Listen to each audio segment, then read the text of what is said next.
Bonjour à tous, merci d'avoir fait le déplacement. Alors tout d'abord j'aimerais préciser avant de commencer que je ne possède pas d'action et que je ne connais personne haut placé qui travaille dans les services de robots conseillers.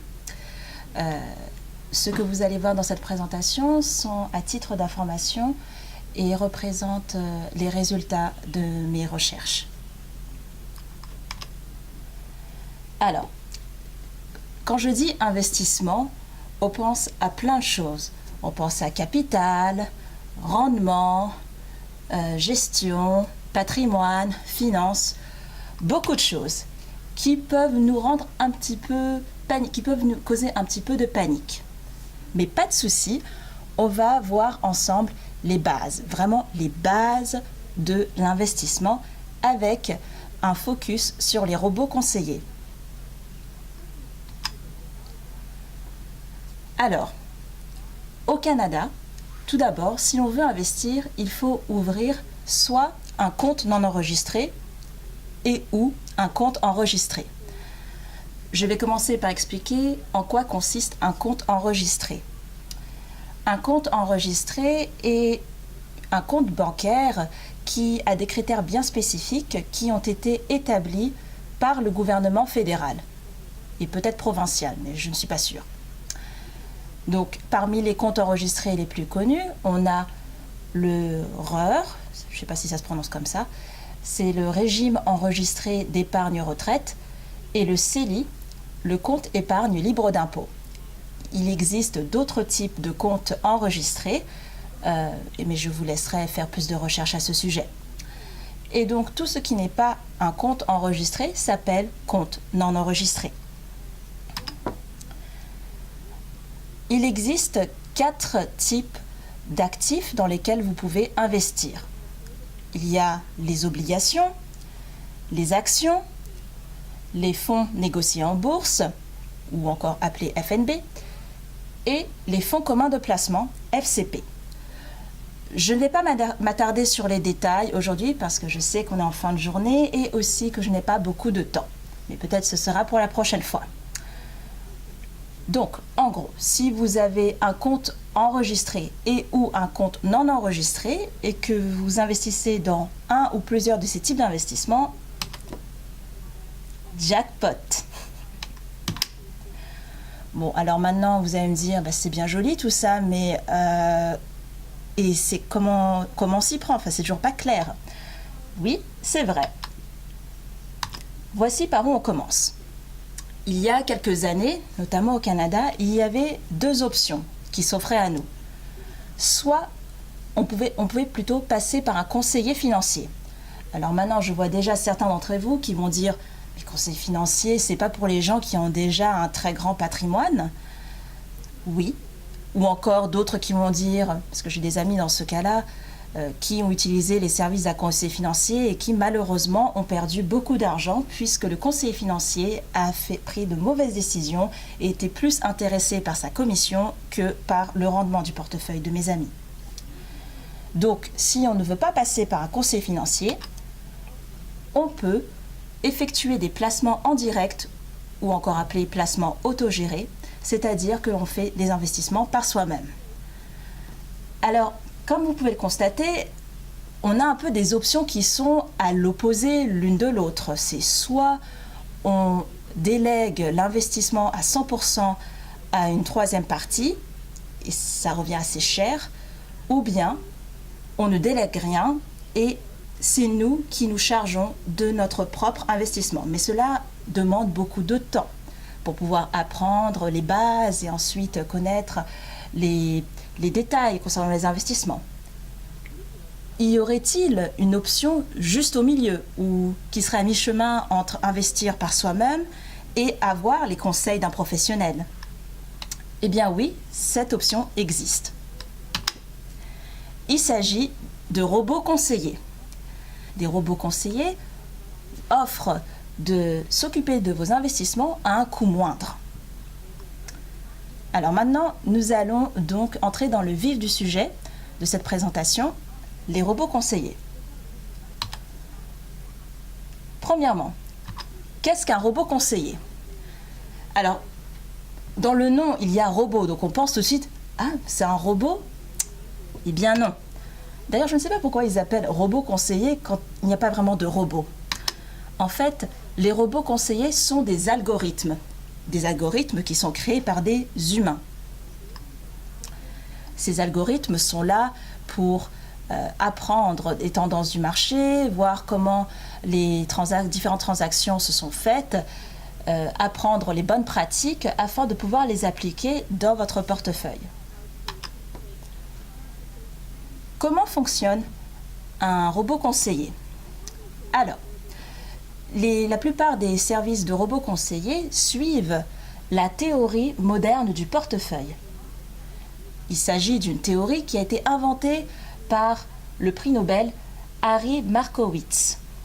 L'idée est de se concentrer sur la répartition des actifs du portefeuille plutôt que sur les actions individuelles. Qu'est-ce que ça veut dire?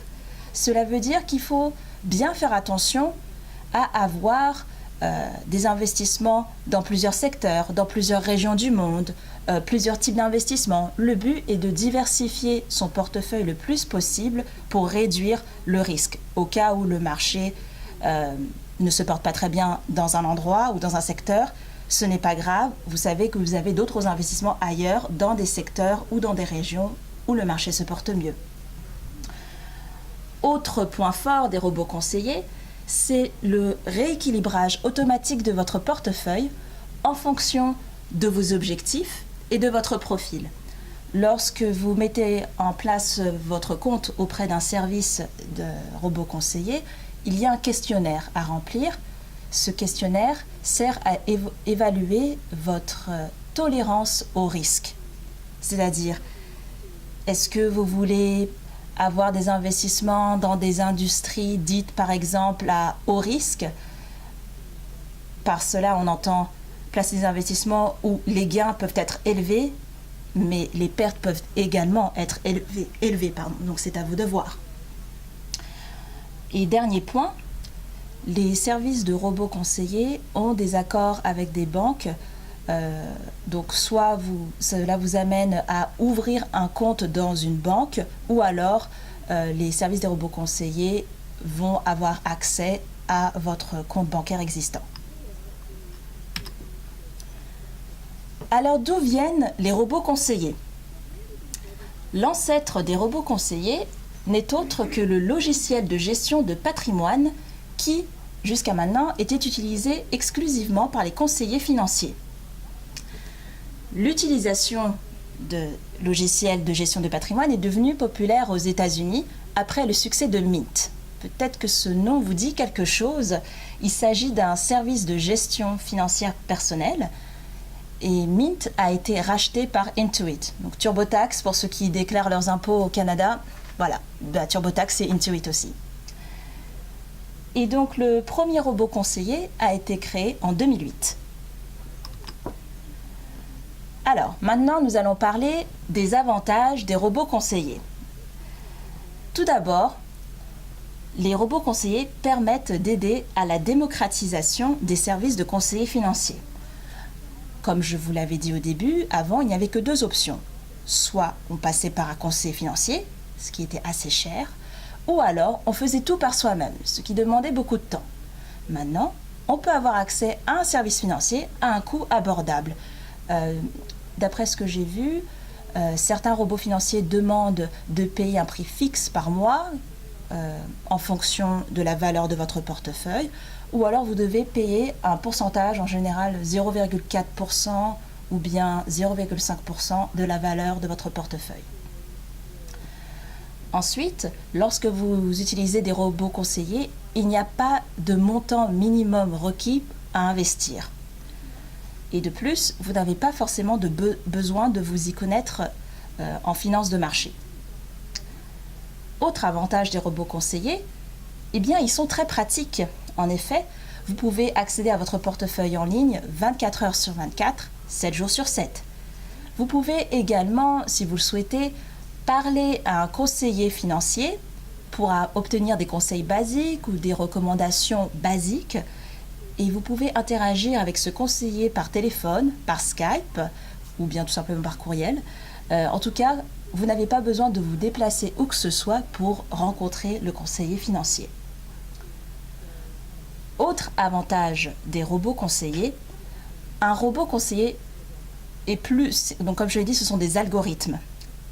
Et donc pour cela, on peut être rassuré qu'un robot conseiller va travailler honnêtement, dans le meilleur intérêt de l'investisseur. Le robot conseiller ne va pas chercher à se faire de l'argent, juste à s'assurer que votre portefeuille ait un haut rendement. De plus, et ça c'est un argument qui a été avancé par beaucoup de professionnels du monde de la finance, un robot conseiller prend des décisions strictement rationnelles, c'est-à-dire qu'un robot conseiller n'a pas d'émotion. C'est peut-être avec l'apprentissage des machines, ils en auront, je ne sais pas. Mais quoi qu'il en soit, au jour d'aujourd'hui, les robots conseillers n'ont pas d'émotion. Ce qui fait que lorsqu'il y a un mouvement brusque sur le marché, le robot conseiller ne va pas forcément tout vendre ou tout acheter. Le robot conseiller va juste analyser ce qui se passe, identifier les tendances et voir quelles sont les actions à entreprendre pour toujours dans l'optique d'optimiser votre portefeuille. Passons maintenant aux inconvénients des robots conseillers. Alors, après les inconvénients, les avantages, c'est assez subjectif, hein.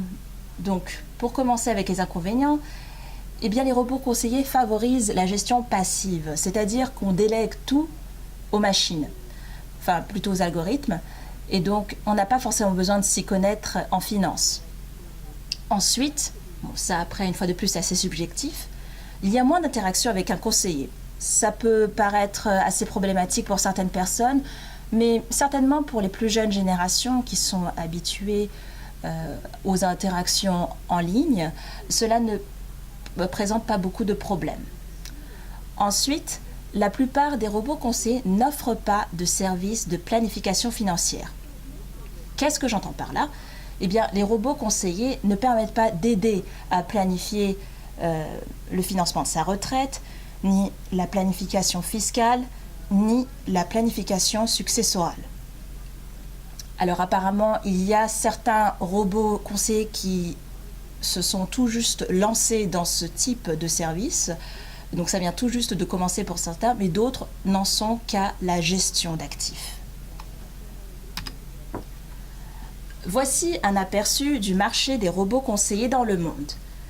Alors, comme vous pouvez le constater, sans conteste, les États-Unis dominent le marché des robots conseillers. Après tout, le premier robot conseiller a été créé aux États-Unis.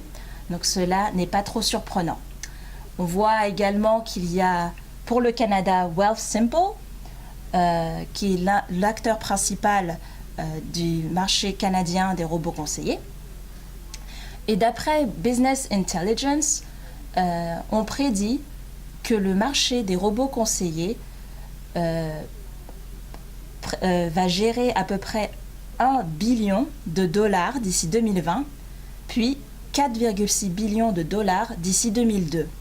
Donc on voit qu'il y a un très fort potentiel pour le marché des robots conseillers, que de plus en plus de gens vont déléguer leur investissement aux robots conseillers. Actuellement, le chef de file, c'est l'Amérique du Nord. Mais d'après Business Intelligence, d'ici 2022, le chef de file sera en Asie. Alors, qu'en est-il du marché des robots conseillers au Canada ? À l'heure actuelle, il y a 11 entreprises qui offrent des services de robots conseillers. Il y a Wealthsimple, que j'ai mentionné tout à l'heure, qui est acteur principal, BMO Smartfolio, c'est d'ailleurs, soit dit en passant, BMO, la Banque de Montréal, la première banque parmi le groupe des 6 banques canadiennes à avoir lancé son service de robot conseiller. Et beaucoup d'experts financiers ont dit qu'il s'agissait d'un mouvement stratégique et très intelligent de la part de la BMO, puisque, d'après eux, les robots conseillers sont l'avenir. Autre acteur du marché des robots conseillers, Nest Wealth et WealthBar. Donc, il y en a d'autres, j'ai juste cité les principaux.